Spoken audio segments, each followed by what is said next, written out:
strange world, stranger events, unfamiliar faces, an uncertain future. They speak of anomalies, of a strange energy that warps time itself. Things that shouldn't exist here are appearing near the gates. Things that shouldn't happen are happening.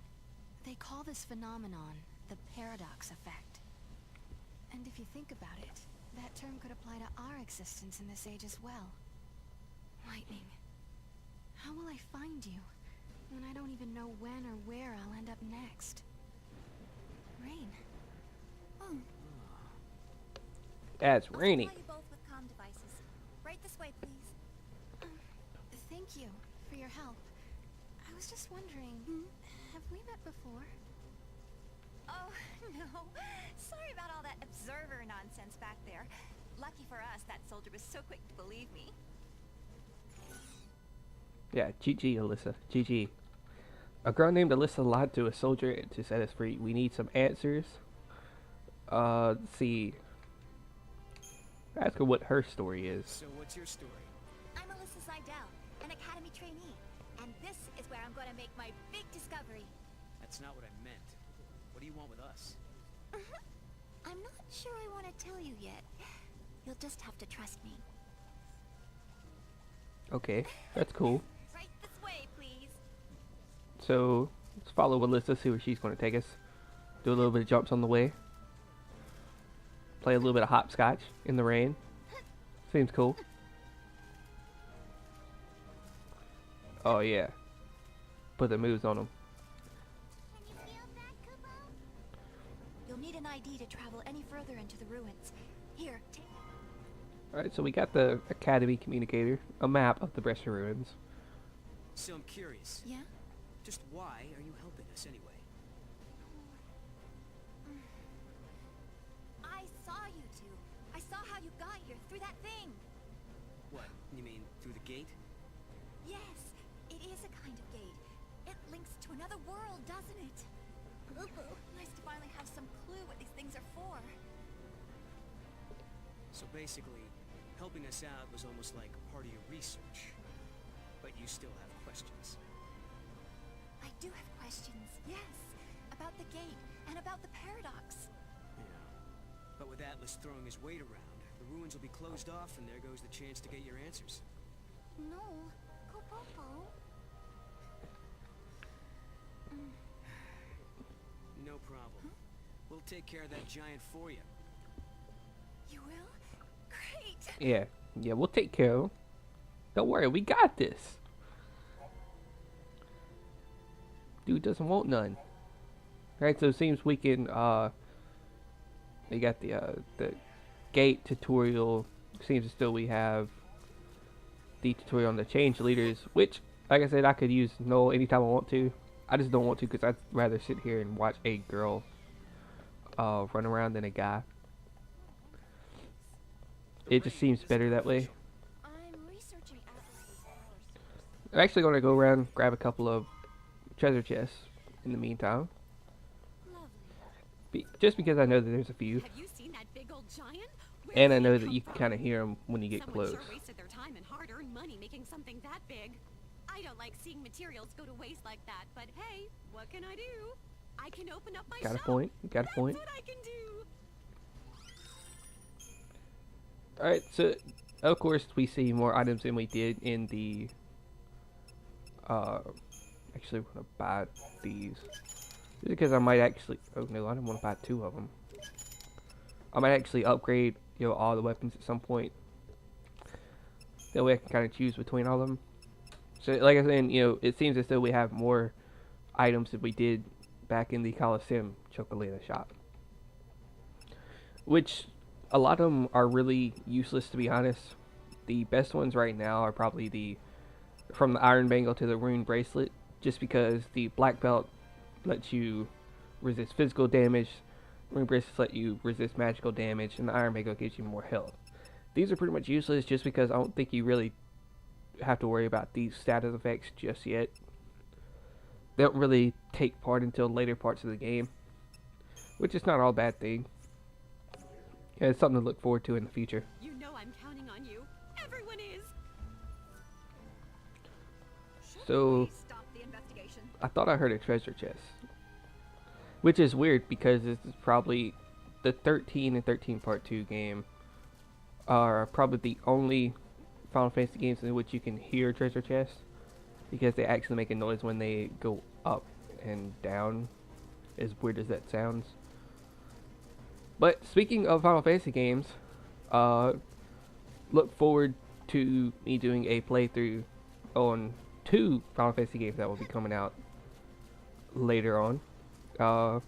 One of them you could probably guess would be the Lightning Return game. I'm looking forward to see what that game's like. You know, every new game in the Final Fantasy series is a little bit different than the last, at least in the 13 games. Like I said, this one's pretty much completely different from the original 13 game. And Lightning Returns will be an action style RPG. So it'll be extremely different. But I'm also going to do a playthrough on a little game known as Final Fantasy 15, which will be released on the PlayStation 4. And if you didn't know, at E3, Square Enix announced that Versus 13 was actually being renamed to 15 and would be released on the PlayStation 4. So, you know, we got that to look forward to. The game actually looks amazing. And I actually, as E3 was going on, a lot of people were tweeting out, especially me. But I said, it seems as though Square Enix has renamed Versus 13 to Final Fantasy 15. I said, I'm not even mad though, because, the game looks fucking amazing. But, with that, I don't think a lot of people knew this though. The team that was actually working on Versus 13 was the same team that made Kingdom Hearts. Now, a lot of people were, making saying stuff like, oh, they need to, scrap this game and start on Kingdom Hearts and stuff like that. They really couldn't. They were, Versus 13 at the moment was the biggest game that Square Enix had made that people wanted to play. Is he a monster of some sort? So they really couldn't scrap it. Although there were a lot of rumors going on a couple of times that they actually did, because they never showed anything at events. I think E3 was the first time that they've showed Versus 13 / Final Fantasy 15 at an event in 2 years. And the last time they showed it, it was pretty much a little bit different than what we saw beforehand, but it was still pretty much the same thing. Very little gameplay. The E3 trailer of this year actually showed a lot more gameplay, and it looks really good. A little bit of Kingdom Hearts style, but talking about Kingdom Hearts, they've also just announced that Kingdom Hearts 3 has started development, which a lot of people are happy for. And I don't blame people. It's been almost 7-8 years since Kingdom Hearts 2 was released. And they've done a lot of small games here and there. So people thought, they weren't ever going to get to it. But, it's just started development, or it's going to start development later this year. Now, the game, the gameplay trailer, I doubt that will be what the game looks like. I was actually talking to one of my friends last night, that Black Camper. I was talking to him, and we were talking about it. The game has just started development, so it'll probably take 2-3 years to complete. And I told him, he's talking about what the trailer, like I was saying, that's more than likely not going to be what the game looks like when it's finished. It'll probably look better, graphically better, all the stuff that we would expect out of a game that took so long to start. And I told him, what they showed at E3 is probably something they put together, over a couple of weeks just for E3, because like I say, they have literally, I believe they have literally just finished Final Fantasy Versus 13. They actually were talking earlier this year about releasing it at some point because it was almost finished, I believe. Yeah, let's go. But all that's been happening, I just went completely blank. But Square Enix has delivered what they wanted. They've delivered what gamers wanted from Square Enix, and I'm looking forward to playing these new games that they release. Now, of course, I'll probably play the console version of 14, which, if you didn't know, it's a little bit of, it's like an online Final Fantasy, which I never played 11, but 14 kind of interests me a little bit, just because it's a little bit easier to access, since it's online. So, I will probably won't do any playthrough on that, but I more than likely will play it, just because it, you know, it seems interesting. And there will probably be a lot of games that I'll probably come to enjoy as the PS4 comes out and starts releasing games. Which, you know, a lot of people that bought the PS3 bought it mainly because the online was free. Look, I got both of them. And while I can't blame people for doing that, a lot of people are pissed The monster turned into that crystal. the PS4 you gotta pay like $5 a month to play online, and you have to pay like you can. I don't know quite how it's going to work out, but I do know that you have to have PlayStation Plus to play online, which is not a bad thing. You know, people say, "Oh, you know, I'm pissed because we have to pay to play online now." But what they don't see is that Now that you mention the PS4 Sony is releasing a new full game every month for PlayStation Plus, This power. which, Can you show me how it works? I want to learn how to protect myself. to be honest, is very it's a good call, and we'll see how it works out as time goes on. But I think in the first year we get 17 free full games for PlayStation Plus, and it starts with Drive Club, which I'm really excited about because I love, you know, racing games. It's kind of like how this is. You know, I grew up on it. I grew up, you know, playing Gran Turismo, you know, Chrono Trigger, Final Fantasy, stuff like that. So I'm extremely looking forward to what they have to show or what they have coming in the future. And it's just like a lot of things that are really caught my attention at E3. And I really like how they're doing this. I mean, it's just like I said, you know, we'll see how it pans out in the future. But yeah, you know, all that's been going on. Actually, let me do this Paradigm Pack. I might as well use both of them just because I can. Let's see. We'll do that and do a Relentless Assault there. Do a Ravager.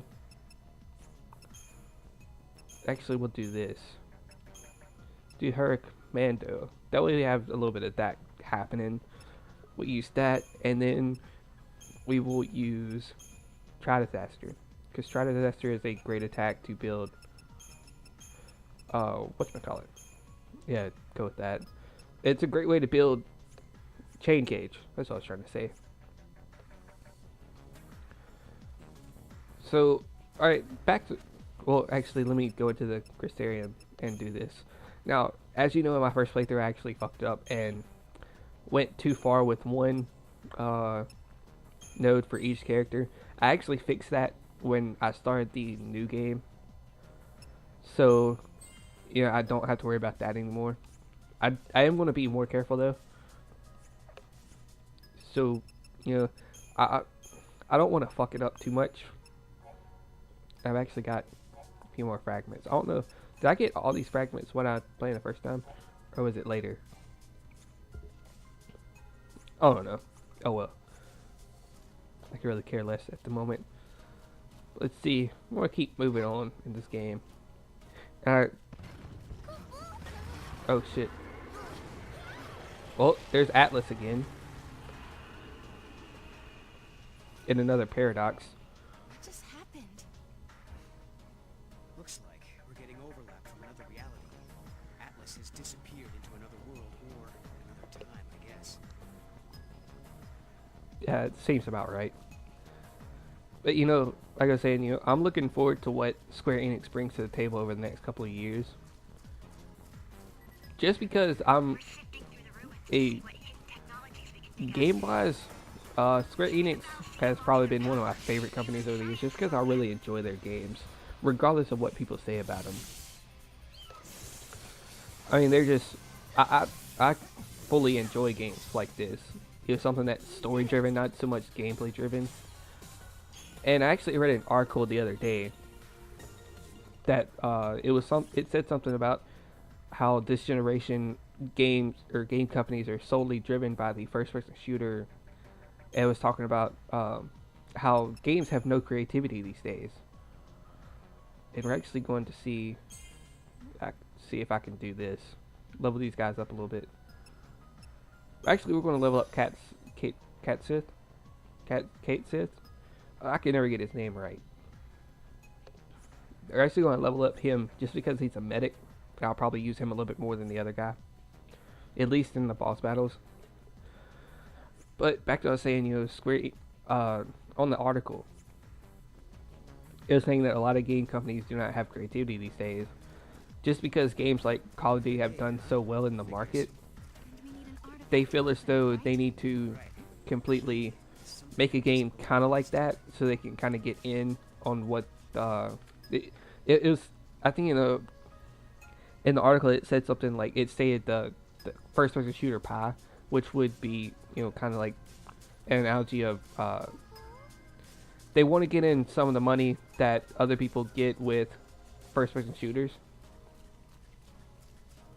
which, you know, I don't quite blame them. But then again, when they waste all their time making these first person shooter games, they really don't take the time to make anything creative, to be honest.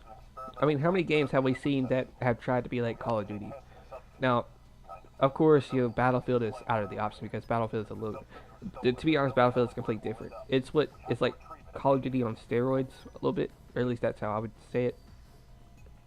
I'm actually going to do this mission, but yeah, it's like a lot of these games are coming out like almost exact carbon copies of another game, just because the other game does a little bit better.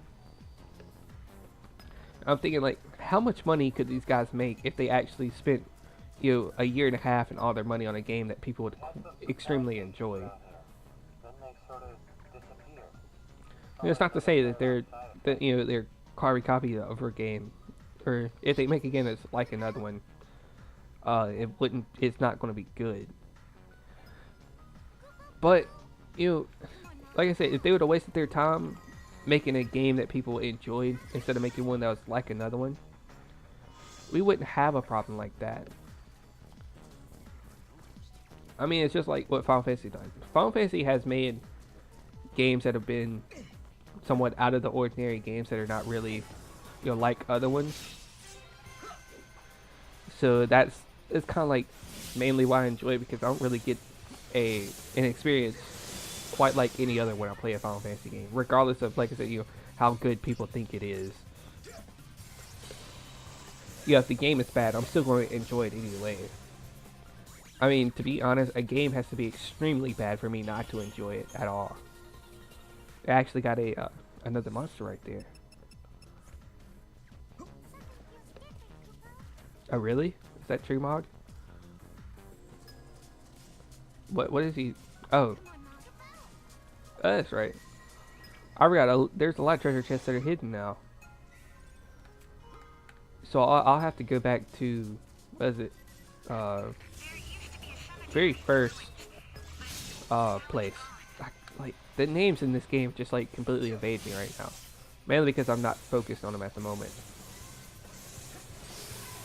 But, you know, I'll do all that, I think. I'll go back to the very first place that we started the game in and see if there's any hidden treasure chests there.